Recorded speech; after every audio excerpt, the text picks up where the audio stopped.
Sí, buenos días, hermanos.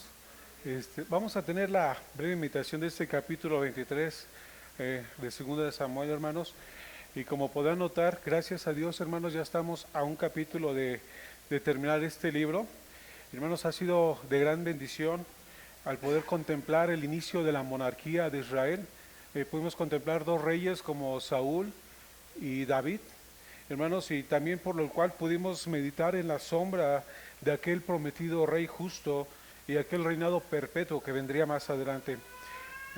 Hermanos, nos encontramos en el epílogo de esta historia, la última parte donde nos deja contemplar los últimos hechos de esta historia, y también podemos reflexionar en relación con el tema central o el tema más importante de este libro, o por decirlo así, concluimos que el tema principal de esta historia es la promesa de un mejor y justo rey que vendría de la descendencia de David.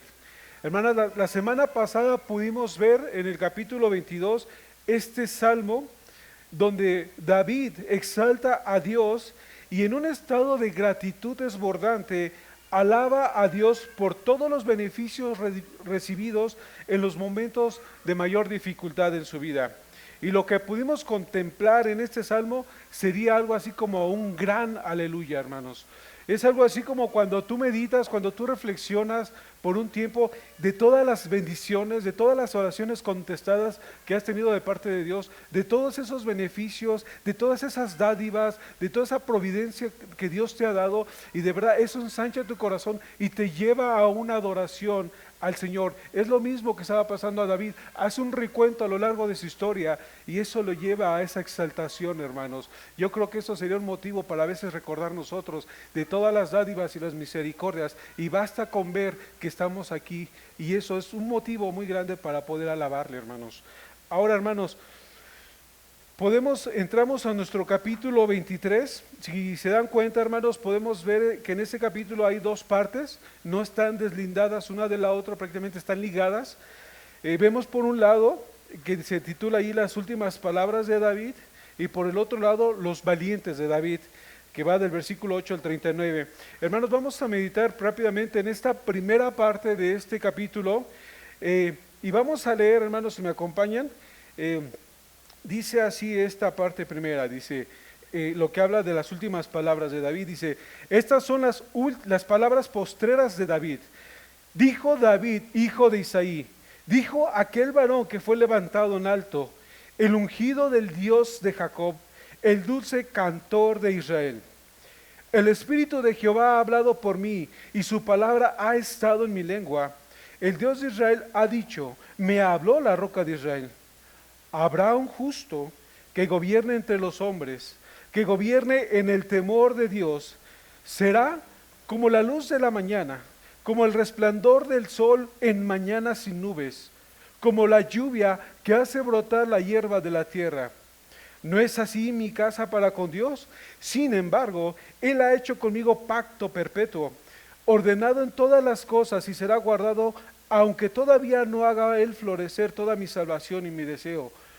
Mas los impíos serán todos ellos como espinos arrancados, los cuales nadie toma con la mano, sino que el que quiere tocarlos se arma de hierro y de asta de lanza, y son del todo quemados en su lugar. Hermanos, este es un salmo corto, hermanos, pero de gran importancia, hermanos, donde podemos contemplar la profecía de la promesa de un rey justo y del carácter de ese rey perfecto que se cumple en la persona de nuestro Señor Jesucristo. Nosotros podemos tener más claridad porque tenemos el canon completo, pero para ellos, el entender esa profecía, ellos tenían la expectativa y la esperanza. Venía Salomón y pudieron poner en él esa expectativa, aunque fue un reinado mucho mejor que el de David, mas sin embargo ese no era el elegido, no era el rey justo, y vendrían así sucesivamente más reyes hasta que se cumple la persona de nuestro Señor Jesús. Hermanos, si vemos en este salmo, hay una pequeña introducción en el versículo 1, versículo 2, versículo 3, parte A. Para empezar vamos a ver el versículo 1, hermanos, y en este primer versículo se nos muestra al autor de este canto, de este himno, de este salmo. Dice: las últimas palabras de David. Hermanos, no son las últimas palabras de su vida o las últimas palabras que él pudo haber pronunciado en su lecho de muerte, sino que lo que estamos meditando, lo que está delante de nuestros ojos, sería el último canto o salmo de su vida, la última visión que David tendría. Esta última visión de David, hermanos, y este salmo es con el que hubiéramos esperado que terminara este libro de Samuel, con esa promesa llena de esperanza y con esta profecía como que se sellaría esa historia, hermanos. El salmo del capítulo 22 que vimos la semana pasada era una canción anterior y su principal orientación era hacia el pasado, como un recordatorio de todas las bendiciones del Señor hacia David. Pero en este himno, hermanos, es un salmo que es orientado hacia el futuro, con una mira hacia una esperanza más adelante, hermanos. En este primer versículo se pueden describir 3 características del autor. Vemos su procedencia, David como el exaltado, el ungido por Dios, y a David como el cantor de Israel o como el orador de este salmo. Cuando dice aquí, dijo David, hijo de Isaí, lo que está mostrando es indicando su insignificante proceder. Hijo de un humilde granjero, un hombre humilde, un sencillo pastor de ovejas, y esto lo hace con el fin de renunciando al tener todo ese derecho de hablar cosas demasiado elevadas para él, como diciendo que él no era digno de dar tan grande anuncio. Sin embargo, a Dios le plació tomar a este hombre de detrás de la manada, este humilde hombre, y pasar de ser este humilde pastor de ovejas a ser levantado en alto por Dios para ser el rey de su pueblo. Fue puesto en eminencia, fue el ungido de Jehová, el elegido por Dios para este sublime y honroso oficio. David fue elevado en lo alto, hermanos, y establecido en el reino de Israel sobre una base firme y duradera, y había destruido a todos sus enemigos y había establecido un orden y una prosperidad a lo largo de todas sus fronteras. Pero también, hermanos, vemos en este salmo otra característica de David, y eso lo vemos al final del mismo versículo 1, cuando dice, el dulce cantor de Israel. Se le ha nombrado el dulce cantor de Israel, es decir, David es el hombre que había sido especialmente dotado e inspirado por Dios para componer cantos de alabanza en honor al Dios de Israel. Hermanos, David no solo fue aquel hombre que se enfrentó a fuertes hombres y grandes ejércitos, no solamente fue un rey, no fue aquel hombre que hizo proezas y que reinó sobre un pueblo del Señor y que fue un buen líder sensible a las necesidades de su pueblo y todo lo que hemos meditado, hermanos, sino que también fue el dulce cantor de Israel, un hombre conforme al corazón de Dios. Se nombra así por la gran cantidad de salmos que compuso para adorar al Dios de Israel. Estos salmos inspirados por Dios para mostrar a su pueblo la forma en que Él ha establecido para adorar a Dios. Su ser interior de David, su devoción, su amor, su gratitud, su manera de arrepentirse y su comunión con Dios es claramente expresada en cada uno de los salmos. Por eso se describe así como el dulce cantor de Israel. Es este hombre, este sutil e inspirado autor de este salmo. Entonces, esa es parte de esta introducción, hermanos. Ahora vemos en el versículo 2 y en el versículo 3, en la parte A, dice, ya después de ver la introducción, el autor de este salmo, ahora vemos, el Espíritu de Jehová ha hablado por mí, y su palabra ha estado en mi lengua. El Dios de Israel ha dicho, me habló la roca de Israel. Vimos a David como el autor de este salmo, y ahora aquí vemos al Espíritu de Dios como el inspirador, el que dio origen a su canción y las palabras de esta profecía. Esta segunda parte de la introducción imprime una cuádruple marca de la inspiración. 4 veces insiste David en marcar y poner por sentado de quién venían estas palabras. Hermanos, David confiesa su inspiración divina, Hermanos, una inspiración trinitaria, si te das cuenta, ahí habla del Espíritu de Dios mismo y de la roca de Israel. Hermanos, él lo que declara aquí es que esta inspiración no era del hombre cuyos orígenes fueron de humilde condición, era la inspiración de Dios, sino que la fuente de lo que se va a decir más adelante viene del Altísimo, palabras proféticas provenientes del mismo Dios. Entonces, hermanos, cuando dice aquí también la roca de Israel, significa que aquel cuyas palabras son fieles y sus promesas son estables como la roca. Hermanos, esta sería únicamente la introducción del canto, hermanos. Una introducción tan notable y tan llamativa debe de seguir de una gloriosa y contundente profecía. Esta introducción es como para prender las luces y enfocarnos y poner atención, porque estas palabras vienen de Dios. Es como para llamar la atención y decir, ¿qué va a decir más adelante, hermanos? Y en el versículo 3, en la parte B, hermanos, medio versículo solamente define realmente lo que significa esta profecía. Y pasamos al gran tema. Dice el versículo 3 en la parte B, habrá un justo que gobierne entre los hombres, que gobierne en el temor de Dios. Hermanos, la promesa del Rey justo, ahí está.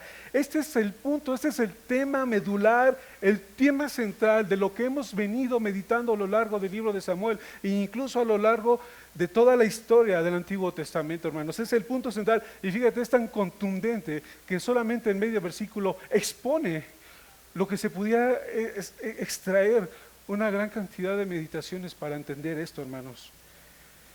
¿Quién más, hermanos? ¿Quién más que David podía entender más la necesidad de un rey justo? Él pudo meditar al final de sus días que su reinado no fue perfecto, pero sí fue bendecido por el Señor. Se necesitaba de un rey cuyo carácter se expresa en este salmo en pocas palabras, pero con gran profundidad. Un rey justo que gobierne en el temor de Dios. Así nada más, hermanos. Con eso es súper importantísimo ver el carácter del rey justo que vendría. Hermanos, solo Dios puede prometer un rey así. Solamente Dios pudo prometer un rey justo que va a gobernar en justicia, el cetro de un gobernante bendito.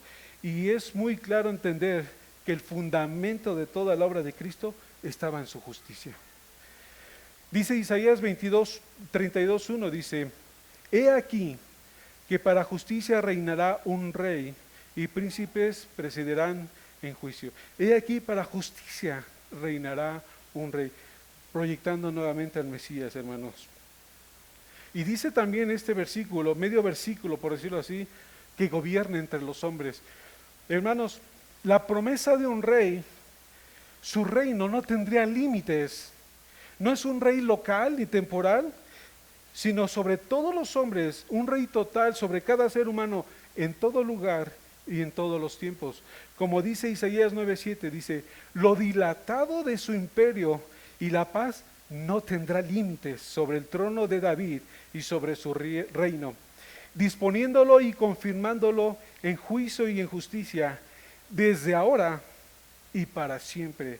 El celo de Jehová de los ejércitos hará esto. Hermanos, ese es lo que está mostrando de este rey justo que gobernará sobre los hombres, un reinado sin límites, el reinado eterno por siempre sobre todo el universo, hermanos. Un rey que gobierne en el temor de Dios. Hermanos, esta es la clave para un gobierno justo. Nadie puede gobernar justamente si el temor de Dios no está en sus corazones. Solo el Dios de justicia supervisa y demandará cuentas de esta función.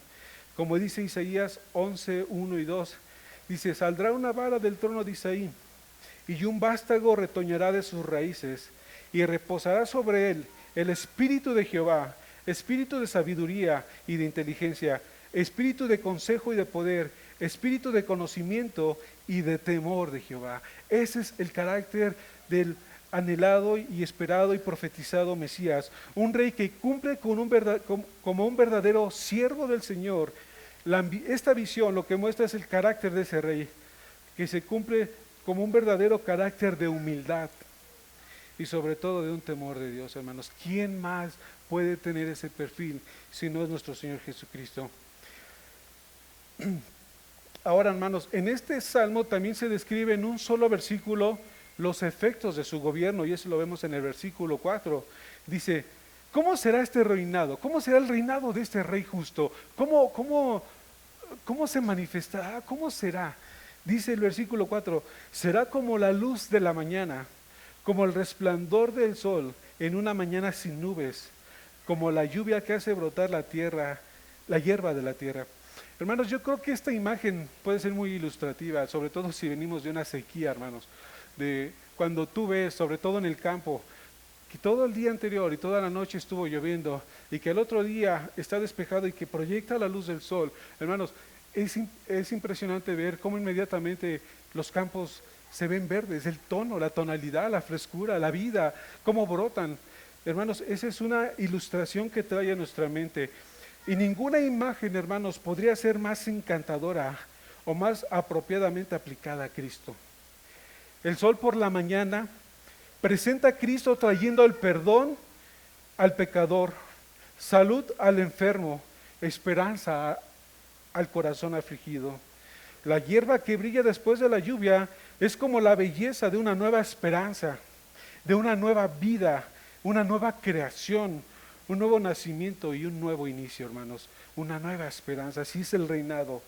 Cuando este sol de justicia brilla, es como esa esperanza que todo hombre anhela, donde no impere la injusticia ni la maldad, donde no haya muerte, ni dolor, ni sufrimiento, donde el amor triunfa sobre el egoísmo, donde únicamente el Espíritu de Cristo brilla en los corazones de los hombres arrepentidos. Hermanos, no así, aquí me voy a brincar al final de este salmo, no así, hermanos. Es interesante, hermanos, cómo el final de este salmo hace como una diferencia muy marcada. El reinado del Mesías es así, como la hierba de la mañana, pero al final imprime en 2 versículos el juicio sobre los pecadores, hermanos. Y ya no es como esa hierba de la mañana, sino ahora son como esos espinos, sino como aquellos espinos y esos abrojos que arden, hermanos. Este salmo al final también expresa el oficio real de Cristo. Hay una combinación en este salmo, hermanos, de misericordia y de juicio, de justicia y de juicio, de bondad y de severidad.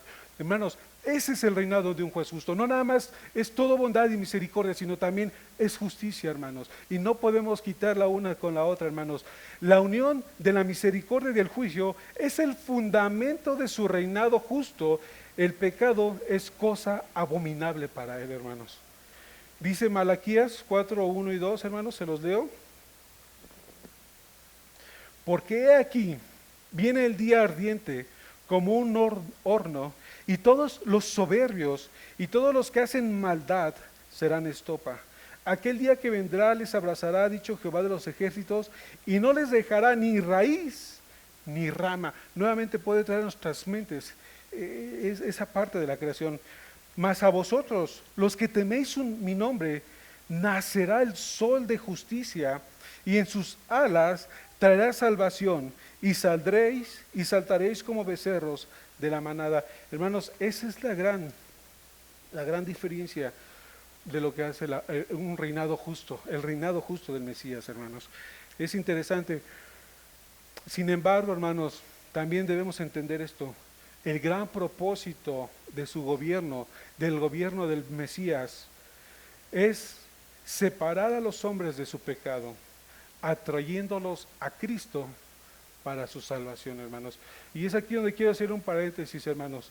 Aquellos que no han experimentado todavía las misericordias de Dios, aquellos que no han experimentado la salvación en sus corazones, hermano, amigo, la verdad es tiempo de que te humilles y de verdad, porque este reinado justo, hermanos, y este precioso reino que está prometido, hermanos, no es para todos, solamente para aquellos que han creído en nuestro Señor Jesucristo y se han arrepentido de sus pecados. Y este llamado, si tú estás fuera de Cristo, es una invitación para que tú también seas parte de esta promesa. Podemos resumir esta profecía así, hermanos. David dice: yo ya estoy por dejar el reino, pero Dios me ha dicho, el Dios de Israel ha prometido un rey justo que vendrá de mi descendencia, que su reino no tendrá límites, con un reino mucho más glorioso, con mucho más brillo, más impresionante, un reino de justicia, un reino sobre todos los hombres, de todo lugar y en todos los tiempos. Ahora, hermano, pasemos rápidamente aquí a nuestra segunda parte del capítulo, donde se nos da una lista de los valientes de David. Los valientes de David. No lo voy a leer, hermanos, pero simplemente para poder meditar un poquito. Es interesante cómo casi al final de Samuel se nos da una lista de los hombres más valientes de David y se expone un breve resumen de los hechos más prominentes de estos hombres. Estos fueron hombres de suma importancia, hermanos. Él los imprime en la escritura, pone una lista, porque estos hombres también fueron piezas importantes, fueron hombres de gran importancia en torno al reinado de David. Fueron hombres de influencia y piezas importantes. ¿Para qué, hermanos? Para aplastar a los enemigos, para poder vencer a los enemigos. Para meditar, hermanos, ¿recuerdan quiénes eran estos hombres? ¿Recuerdan quiénes estos hombres? ¿Quiénes eran? 1 Samuel 22:2 nos dice quiénes eran. Dice, y se juntaron con él, o sea, con David, todos los afligidos y todos aquel que estaba endeudado y todos los que se hallaban en amargura de espíritu, y fue hecho jefe de ellos, y tuvo consigo como a 400 hombres. Hermanos, Dios llamó a un grupo único e improbable que se uniera a David en la cueva de Adulam. Seguramente este tipo de hombres no serían los ideales o que los que David hubiera escogido, pero fueron los que Dios llamó para él, hermanos. Estos hombres estaban afligidos, endeudados y amargados. ¿Por qué, hermanos? ¿Por qué estaban en esa condición ellos? Hermanos, muy probablemente era porque ellos estaban sometidos bajo el régimen del gobierno en ese momento de Saúl. Ellos estaban sometidos bajo ese régimen. Podía haber muchas personas similares, endeudadas, descontentas, en apuros, hombres que habían llegado a esta condición porque no estaban tan dispuestos a doblegarse al despotismo como su gobernante deseaba, Saúl. Hermanos, la condición de estos hombres, hermanos, era el resultado y el cumplimiento de la fuerte advertencia que Dios les había hecho por medio de Samuel. ¿Cómo sería ese rey que ellos demandaban? Los iba a despojar de todos, hermanos. Por eso ellos tenían esa actitud, hermanos. Hermanos, estos hombres anhelaban un reinado más justo. Ellos se añadieron a David en la cueva de Adulán, en la cueva de refugio, y vieron en David una esperanza. Y se le unieron con el propósito de encontrar un mejor y más justo reinado. Hermanos, en estas listas enseñan que ellos no solo estaban expectantes, a ver qué pasa, sino que fueron hombres contundentes y valientes que pelearon, que se levantaron por establecer un reino justo y se esforzaron en hacer del reino de David un reinado de paz. Y no solo se esforzaban, hermanos, sino que amaban a su rey, amaban a David, eran hombres fieles a David, que incluso estaban dispuestos a arriesgar sus propias vidas, como lo leímos ahorita, que incluso solamente por el puro deseo David de tomar agua del pozo de Belén, estos hombres, 3 hombres, irrumpieron entre la guarnición de los filisteos para traerle agua a su rey. Esa es una muestra de amor, a exponer sus vidas con tal de agradar a su Señor. Hermanos, pero ves cómo es interesante ver estos hombres, cómo fueron transformados de ser lo que eran a lo que eran ahora. David influyó sobre ellos, hermanos. David influyó bastante sobre ellos. Y hermanos, solamente basta meditar en el último de la lista, hermanos, en el último de la lista, Urías Eteo. ¿Se acuerdan de este hombre? Que fue como David lo manda a llamar después de él haber adulterado. Lo manda a llamar para ocultar su adulterio, para mandarlo con su mujer. Pero hermanos, vean las palabras que confiesa este Urías. Dice, el arca de Israel y Judá están bajo tiendas, y mi señor Joab y los siervos de mi señor en el campo. ¿Y había yo de entrar en mi casa para comer y beber y dormir con mi mujer? Por vida tuya y por vida de tu alma, que yo no haré tal cosa. Hermanos, la negación. Y el último de la lista, la fidelidad. Si este hombre hubiera seguido vivo, imagínate las hazañas que hubiera hecho. Hermanos, eso es lo que nos enseña a nosotros, hermanos. Cómo estos hombres estaban expuestos a dar su vida por su Señor, amaban a su Señor, hermanos, se daban por su Señor, estaban dispuestos a negarse y a pelear y defender el reino de justicia. Hermanos, una pregunta para meditar nosotros: ¿qué tan dispuestos estamos nosotros siquiera a ser un poquito imitadores de estos hombres? ¿Qué tan dispuestos somos para negarnos? ¿Qué tan dispuestos estamos para adorar a nuestro Señor como Él es digno, para agradarle? Solamente, hermanos, imagínate estos hombres, si los hubiéramos trasladado al tiempo de nuestro Señor Jesucristo, hermanos, hubiera sido una revolución, pero no fue la voluntad de Dios, era diferente. Hermanos, es la contundencia y solamente el Espíritu puede obrar en los corazones de aquellos. Hermanos, dice, vemos el cumplimiento de nuestro Señor Jesucristo, de aquel Mesías prometido, de aquel Rey justo.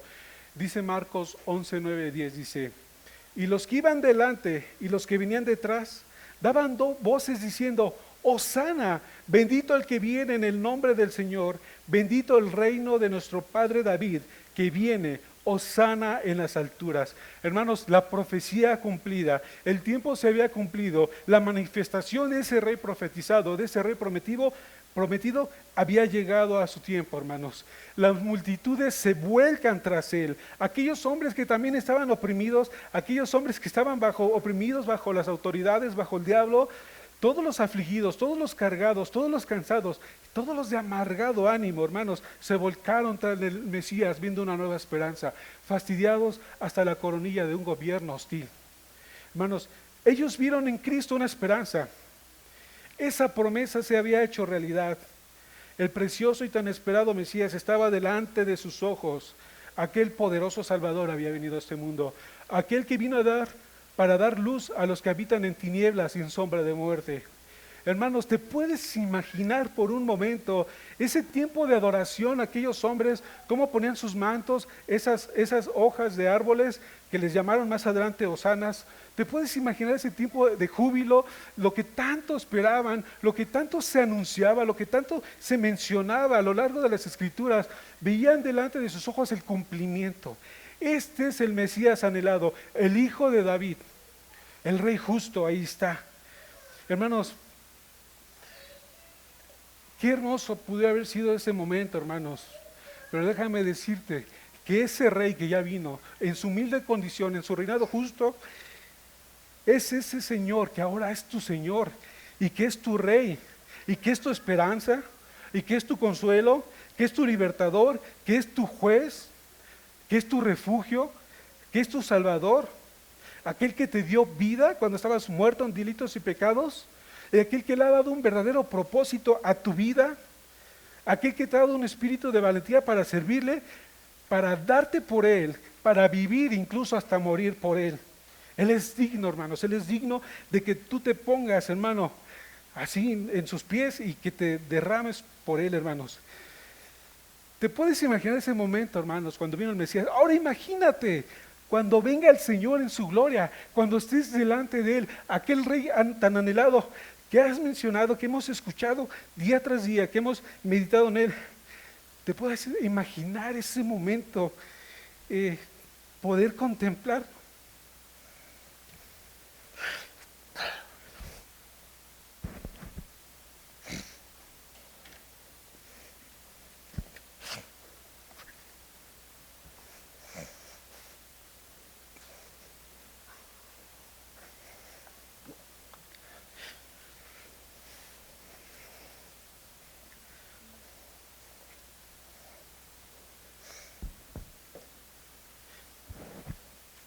Perdón, hermanos.